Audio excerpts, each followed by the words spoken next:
વડોદરા શહેરના સમા વિસ્તારમાં આવેલી સમરસ હોસ્ટેલ જ્યાં જમવા બાબતે ફરી એકવાર વિવાદ ઉભો થયો છે। અહીં વિદ્યાર્થીઓ જે સમરસ હોસ્ટેલ ખાતે રહે છે તેઓ દ્વારા હોબાળો કરવામાં આવ્યો હતો। રાત્રિ દરમિયાન જ વિદ્યાર્થીઓ રોષે ભરાયા હતા અને આ મામલે કાર્યવાહી થાય તેવી માંગ કરી છે।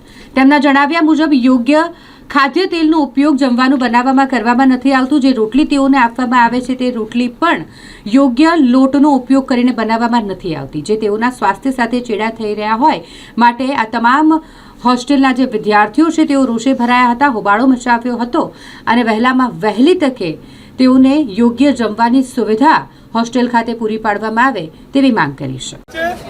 તેલમાં ભેળસેળ જોવા મળી છે।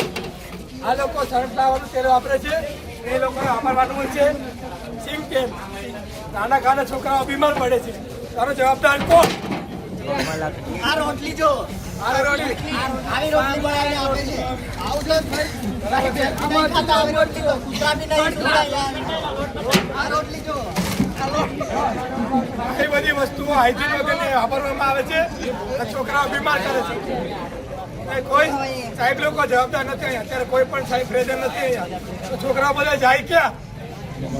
ખાવાનું હજુ બધાને બાકી છે, એક બી છોકરો જમ્યો નથી। હોસ્ટેલનો જમવાનો ટાઈમ 7 થી 9 વાગ્યા નથી, 9 વાગી ગયા છે, હજી બધા છોકરા ભૂખ્યા છે। અહીંયા કોઈ મેનેજમેન્ટ જવાબદાર નથી। અમે લોકો અત્યારે શું કરીએ? પાણી પીવાનું ના આવે, ઠંડા બાથરૂમ બધું ખરાબ છે, અહીંયા કોઈ ધ્યાન નહીં આપતું। જવાબદાર સમરસ વાળા છે।